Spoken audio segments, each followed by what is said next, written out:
रामचंद्र शुक्ल का जन्म 1884 ईस्वी में उत्तर प्रदेश बस्ती जिले के अगोना नामक गांव में हुआ था।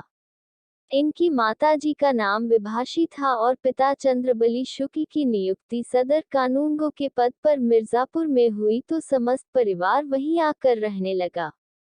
जिस समय शुक्ल की अवस्था 9 वर्ष की पीयूष गोस्वामी थी, उनकी माता का देहांत हो गया। मातृसुख के अभाव के साथ साथ विमाता से मिलने वाले दुख ने उनके व्यक्तित्व को अल्पायु में ही परिपक्व बना दिया। उदाहरण चाहिए। अध्ययन के प्रति लगनशीलता शुक्ल में बाल्यकाल से ही थी, किंतु इसके लिए उन्हें अनुकूल वातावरण न मिल सका। मिर्जापुर के लंदन मिशन स्कूल से 1901 में स्कूल फाइनल परीक्षा FA उत्तीर्ण की। उनके पिता की इच्छा थी कि शुक्ल कचहरी में जाकर दफ्तर का काम सीखें, किंतु शुक्ल उच्च शिक्षा प्राप्त करना चाहते थे। पिताजी ने उन्हें वकालत पढ़ने के लिए इलाहाबाद भेजा, पर उनकी रुचि वकालत में न होकर साहित्य में थी। अतः परिणाम ये हुआ कि वे उसमें अनुत्तीर्ण रहे।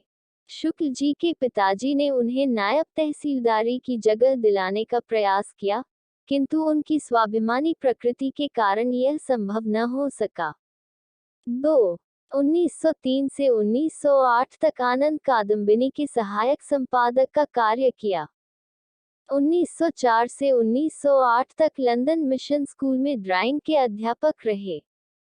इसी समय से उनके लेख पत्र पत्रिकाओं में छपने लगे और धीरे धीरे उनकी विद्वता का यश चारों ओर फैल गया। उनकी योग्यता से प्रभावित होकर 1908 में काशी नागरी प्रचारिणी सभा ने उन्हें हिंदी शब्द सागर के सहायक संपादक का कार्यभार सौंपा, जिसे उन्होंने सफलतापूर्वक पूरा किया। श्याम सुंदर दास के शब्दों में शब्द सागर की उपयोगिता और सर्वांग पूर्णता का अधिकांश श्रेय रामचंद्र शुक्ल को प्राप्त है। वे नागरी प्रचारिणी पत्रिका के भी संपादक रहे। 1919 में काशी हिंदू विश्वविद्यालय में हिंदी के प्राध्यापक नियुक्त हुए, जहां श्याम सुंदर दास की मृत्यु के बाद 1937 से जीवन के अंतिम काल 1941 तक विभागाध्यक्ष के पद पर रहे।